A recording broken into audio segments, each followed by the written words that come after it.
자, 매주 월요일이죠. 여론조사에 나타난 진짜 민심 읽어보는 여론톡톡 시간입니다. 오늘도 김영준 배재대 석좌교수, 배종찬 인사이트K 연구소장 나와 계십니다. 어서 오십시오. 네. 안녕하세요. 안녕하십니까. 네. 오늘 이재명 대표 단식 19일째인데요. 병원으로 이송이 됐고 또 검찰은 바로 구속영장 청구를 했습니다. 정치권 여야 충돌이 더 격화되는 상황. 잠시 뒤 하나하나 이슈를 짚어볼 텐데요. 먼저 윤석열 대통령 지지율 매주 보고 있으니까요. 보겠습니다. 리얼미터 조사 그리고 갤럽 조사 모두 떨어진 것으로 나타났는데요. 먼저 김영준 교수님은 윤석열 대통령 지지율 하락했거든요. 그렇죠. 어떤 이유가 가장 컸다고 보세요? 우리가 이제 여론조사를 이제 평가를 할 때 예. 수치보다는 그 여론조사가 일어나는 배경에 대한 걸 먼저 검토를 하고 나서 수치를 얘기를 해야 되는데 그러니까 수치만 가지고 얘기를 하면은 왜 이런 현상이 나왔는지에 대한 것들을 이제 해석하는 데 있어서 다양한 문제가 여러 가지 얘기해 주세요. 그렇죠. 그 중에서 크게 네 가지가 일주일 가지? 동안 예. 있었는데요. 가장 큰 거는 대통령이 G20 순방 귀국을 하고 나서 이루어진 여론조사고요. 그렇네요. 네. 예. 두 번째가 이재명 대표가 단식이 지속되는 상황 속에서 있었던 여론조사였고요. 그렇네요. 세 번째가 대통령이 세계 부처에 대해서 개각을 단행했었던 그렇습니다. 거고요. 그리고 마지막으로는 북한 김정은이 푸틴 대통령과 만나서 그렇네요. 북러회담. 예. 이 네 가지가 네 가지 이슈가 있었어요. 예. 그러면 이게 이제 여론에 어떻게 흐름에 이제 반영이 될 거냐라는 걸 가지고 우리가 따져본다면 네. 분명한 거는 여당은 기대한 만큼의 효과를 좀 가져오지 못했다라는 거로 이제 우리 수치로상으로는 해석할 수밖에 없는 거죠. 왜냐하면 한국갤럽은 8월 4주서부터 시작해서 9월 2주까지 네 차례에 걸쳐서 지금 연속적으로 하락을 하고 있어요. 그렇네요. 34, 33, 33, 31. 예. 긍정의 31%, 2%가 떨어졌지만 더 중요한 거는 8월 2주서부터 9월 한 달 동안 지속적으로 이게 지금 하락하고 있다는 부분인 거거든요. 네. 그러니까 이런 여러 가지 외교 활동도 실은 반영이 되고 있지 않다는 것을 보여주고 개각도 반영되고 있지 않다는 걸 보여주는 거 반면에 리얼미터 조사도 리얼미터도 보여주세요. 마찬가지로 예. 특히 이제 한국갤럽에서 부정이 60%가 됐다는 게 좀 함의가 있어요. 예. 지금 처음으로 이제 60%까지 올라간 거거든요. 아. 그런데 지금 리얼미터 조사도 보면은 61.8%까지 올라갔거든요. 예. 보시면 아시다시피 3주 때죠. 8월 3주 때 61.2, 그다음 61.2가 가장 높지 않습니까? 그렇네요. 지금 61.8로 예. 가장 높고 그리고 이제 긍정은 38.1%, 7월 2주였었는데 지금 9월 2주까지니까 예. 약 두 달 동안에 한 3 내지 4%포인트가 이렇게 하락하고 있다는 부분이니까 전반적으로 국정 운영에 대해서는 정체지만 예. 30%대 초중반에 정체돼 있지만 흐름상으로는 이게 지속적인 하락세를 보이고 있다는 게 이 두 여론조사 결과에서 나온 공통된 네. 나름대로 조사 결과라고 저는 봅니다. 그렇군요. 네, 배종찬 소장님께서는 네. 이번 여론조사에서 주목되는 부분은 무엇이라고 보세요? 지지층들이 이탈한다는 거예요. 지지층이 이탈하고 있다. 여기서 중요한 것은 김영준 교수님께서 분석을 해주셨지만 네. 추세를 보니까 조금씩이지만 긴 추세인데 조금씩 내려갔다라는 네, 겁니다. 네. 부정평가는 올라가고 그런 이유로 분석을 해본다면은 지지층 내에서도 지금 한국갤럽 조사를 잠깐 보여주실 수 있으시면 연령대로 연령대별로 들어갈까요? 보시면, 네. 예, 바로 좀 보여주시면 좋을 것 같아요. 근데 지금 연령대를 보시면 왼쪽을 주목을 해보시면 예. 50대에서도 조금 내려갔고 예. 60대 내려갔고 70대 이상이 내려갔어요. 네. 그러니까 60대, 70대 이상은 대통령의 핵심 지지층이에요. 예. 그리고 지역별로 보면은 대구, 경북과 부산, 울산, 경남도 내려갔어요. 지역별 혹시 바로 보여주세요. 자, 왼쪽에 하단에 대구, 경북도 지금 51%, 부산, 네. 울산, 경남이 33%밖에 안 돼요. 네. 그런데 얼마 전 윤석열 대통령이 어딜 갔었습니까? 부산을 방문했죠. 네. 그런데 부산을 방문했는데 부산에서는 오히려 4%가 내려갔단 말이에요. 이건 뭐냐? 피로감입니다. 그러니까 좀 더 선택과 집중을 해달라. 네. 지지층에서도 홍범도 장군 흉상 이전 논란 계속 이야기되는 거 머리가 지끈지끈하다. 예. 그 다음에 또 해병대 관련된 이슈 계속 진행되는 거 머리가 지끈지끈하다. 예. 이런 게 있는 것이거든요. 그러니까 지지층들이 볼 때 물론 검토해야 될 것도 있습니다. 역사적으로 또 되돌아봐야 될 내용도 있을 수도 있습니다. 하지만 이게 뭐 시끌벅적해지고 피곤해지고 이러면 곤란한 것이거든요. 네, 예. 경제도 좋지 않은 상황이기 때문에. 그렇군요. 그래서 저는 지금 지지층들이 이탈하는 거에 주목을 해보실 필요가 있다. 네. 그렇다면 그거는 다른 것보다는 피로감이다. 예. 피로감. 그러니까 그리고 지금 지지층 이탈 주목해야 그렇죠. 한다. 예. 이럴 때 나올 수밖에 없는 이유가 이야기가 예. 사이다가 필요해. 사이다. 구체적으로요. 그러니까 이제 좀 후련한 거, 아. 뭐 시원한 거 그런 게 나와야 되는데 뭔가 정책으로요? 아니 정책이든 행동이든 근데 윤석열 대통령은 지금 다른 것보다는 스타일 부분이거든요. 예. 그러니까 때로는 어떤 스타일이 물론 쉽지는 않지만 좀 화끈하고 사이다 같은 그런 스타일이 나올 필요도 있는 것이겠죠. 긍정평가, 부정평가 이유도 있습니까? 좀 이유도 올려주실래요? 네. 긍정평가, 부정평가 이유 보겠습니다. 긍정평가 외교가 32, 부정평가 후쿠시마 오염수 방류 문제가 여전히 15로 가장 높았습니다. 자, 김명준 교수도 분석을 좀 더 해주세요. 실제로 보면은 뭐 지금 직무수행 긍정평가, 부정평가 이유는 지난주와는 거의 차이가 없어요. 그렇네요. 근데 다만 예. 이제 배종찬 소장님 말씀하신 거를 실증적으로 예. 분석을 해보면 통상적으로 우리 이념적 지형이 30%가 진보고 네. 40%를 중도라고 하고 그러고 아. 30%를 보수라고 합니다. 예. 근데 그 중도층을 또 쪼개서 보면은 20%는 중도 진보라고 그러고 아. 나머지 20%는 중도 보수라고 얘기를 하고 있는 거예요. 예. 그런데 지금 나온 추세로 보면은 대통령의 강한 이념적인 정체성 문제를 가지고 논쟁을 벌이니까 아. 이 30%를 똘똘 뭉치는 거예요. 예. 그런데 중도 진보에서 움직이고 있지는 않다라는 겁니다. 아. 그래서 지금 30에서 34%, 5% 이렇게 고착화되는 부분들이 있기 때문에 예. 그러니까 이념 논쟁, 대통령이 자기가 신념을 갖고 이념적인 부분에 대한 정체성을 확립하는 것을 뭐라고 할 수는 없어요. 왜냐하면 네. 모든 정부가 그것을 다 했기 때문에 예. 노무현 정부도 했었고 문재인 정부도 했었고 박근혜 정부도 했었어요. 예. 그런데 문제는 뭐냐면 그게 한 축이라면 다른 한 축은 민생의 문제라든지 더 나아가서 국민들 2030 세대가 얘기하는 일자리 문제라든지 이런 부분도 같이 이제 병행을 해야지 예. 외연이 확대될 수가 있는데 아. 오로지 이제 정체성 확립 문제만 가지고 하니까 지지층은 계속 다져지는 부분은 있지만 네. 이거를 이제 중도 외연 확대로 하기를 넘어서서 중도 보수층의 지지를 받을 수 있는 부분들이 아직까지 뚜렷하게 성과로 나타나고 있지는 않다. 그러니까 그렇군요. 대통령은 예. 이념이 중요하다고 강조를 했습니다. 예. 그럼에도 불구하고 중도 보수층이 지금 움직이고 있지 않다는 것이 지표상 나타난 네. 하나의 결과로 우리가 해석할 수 있다고 보지 않나 생각을 합니다. 그렇군요. 가령 뭐 짧게 말씀드리면 예. 이번에 이제 2차 개각 같은 경우에도 뭐 해전문 인사다 또는 강성 인사다라고 평가를 받으면은 무당층이나 중도층이나 수도권이나 청년층 이런 뭐 우리가 중수층이 중요하다 그러거든요. 예. 대통령 지지율에도 중요합니다. 중도층, 수도권, 청년층. 근데 좀 30대, 40대 중에서 네. 뭔가 문화 마케팅에 지금 전도사 역할을 하고 있는 그런 사람을 누군가를 문화체육부 장관으로 아. 과감하게 앉혔다. 예. 그러면 다들 감동을 할 겁니다. 아. 이게 윤석열 대통령 인사가 네. 이럴 때 뭔가 나오는구나. 한 방이 있구나. 장미란 차관 이후에 그렇군요. 그래도 젊은 세대들이 한호할 만한 그런 인물을 40대 초반이든 30대 후반이든 네. 문화체육관광 물론 유인천 장관에 대한 평가는 또 개별적으로 하더라도 예. 장관 후보자에 대해서 딱 나오면 아 사이다야 이렇게 또 될 수가 있는 것이거든요. 네. 알겠습니다. 계속해서 정당 지지율도 좀 볼까요? 정당 지지율은 어떤 변화를 보였을까요? 네. 갤럽 조사부터 보겠습니다. 네, 갤럽 정당 지지도 지금 보고 계시는데요. 국민의힘 33, 더불어민주당 32 이렇게 나왔네요. 그리고 또 리얼미터 조사도 볼까요? 네, 리얼미터 조사를 보면 더불어민주당 46, 국민의힘 35.3으로 나타났습니다.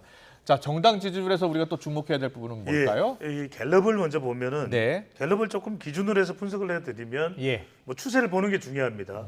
근데 두 정당 모두 다 내렸어요. 그 이야기는 뭐냐면 예. 근데 지금 무당층의 경우에는 29%입니다. 상당히 지금 높은 상태거든요. 그렇네요. 한국 갤럽 조사입니다. 예. 근데 두 정당에 대해서 내려갔다는 이야기는 뭐냐면 뭐 지금이 이제 진영 구도, 프레임 전쟁이 벌어지고 있기 때문에 국민의힘 또 더불어민주당으로 나누어져는 있지만 네. 참 한심하다. 예. 정치권이 이럴 때냐. 예. 그런 어떤 떼치떼치하는 우리 국민들의 정서가 담겨 있는 것이고 근데 예. 또 하나는 뭐냐면 더불어민주당을 볼 필요가 있어요. 왜냐하면 국민의힘은 대통령 내려가니까 국민의힘도 내려갔다 이렇게 볼 수 있다면 아. 더불어민주당은 이재명 대표가 단식을 하는데 예. 그러면 좀 지지율이 사실 더 올라갈 수도 있는 것이거든요. 아, 예. 그런데 내부 결집은 된 겁니다.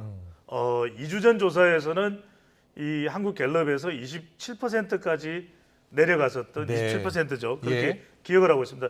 내려갔던 민주당의 지지율이 다시 34로 회복이 됐는데 네. 다시 주춤하는 이유는 뭘까? 아. 결국 이재명 대표의 단식이 내부 결집은 됐지만 예. 외연 확대까지는 안 된다. 음. 이런 점을 확인할 수가 있습니다. 그렇군요. 이재명 대표가 단식 투쟁 중에 지금 병원으로 이송이 됐고요. 그리고 또 검찰에 영장을 청구했지 않습니까? 이 여론에는 어떤 영향을 미칠 것 같습니까?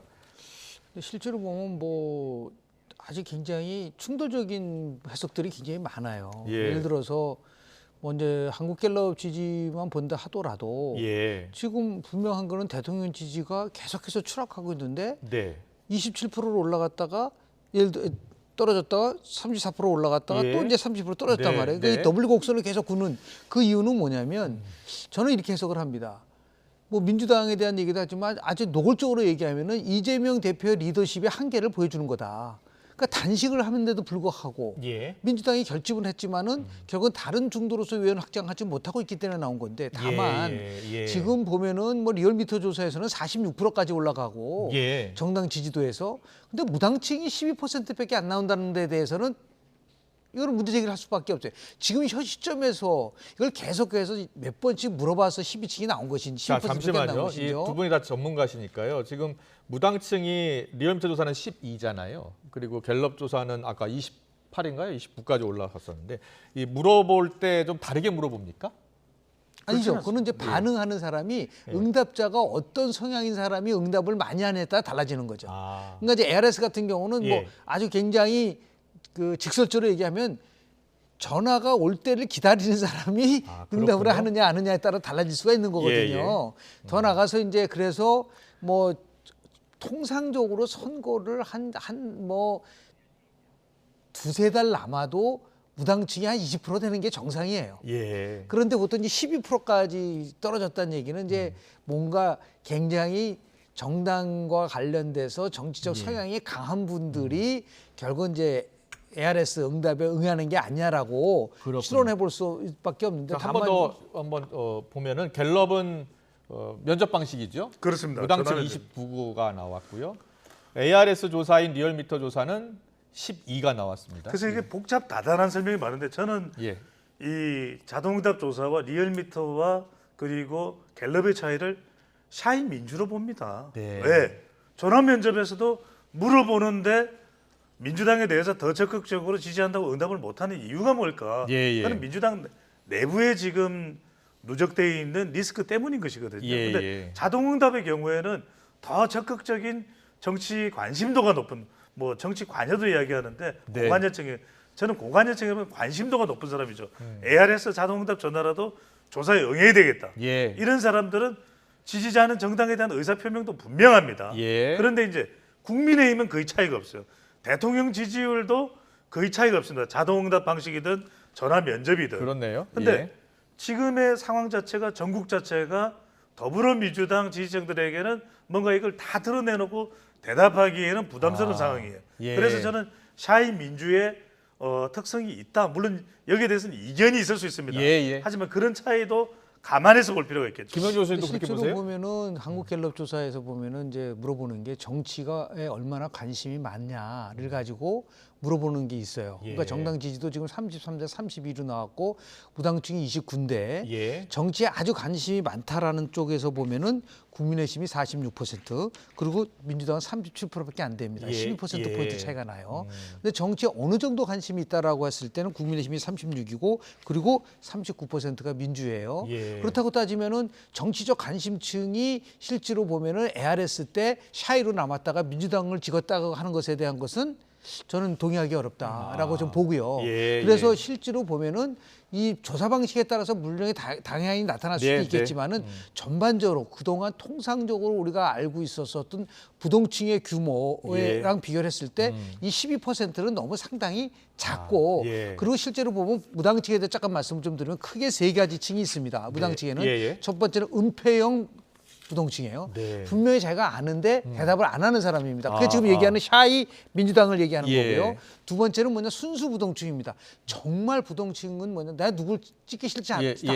이 순수 부동층이고 그다음에 기권형 부동층입니다. 예. 그래서 그게 보통 통상적으로 보면 3, 4, 3의 비율을 갖고 있는데 그렇습니까? 지금은 4, 3, 3의 비율을 갖고 있다. 그러면 제가 볼 때는 현재 같은 이게 정당이 혼란스러웠을 경우에는 은폐형 부동층보다는 순수 부동층의 비율이 많아지고 있다라고 저는 추론할 수밖에 없다는 예. 거죠. 그러니까 여야 모두에게 실증을 느낀 사람들이 부동층화되면서 나타난 현상으로 저는 해석을 하고 싶다 이런 말씀 좀 드립니다. 알겠습니다. 계속해서 갤럽에서 눈에 띄는 조사 결과가 왔는데 정계 주요 인물 호감도 잠깐 보겠습니다.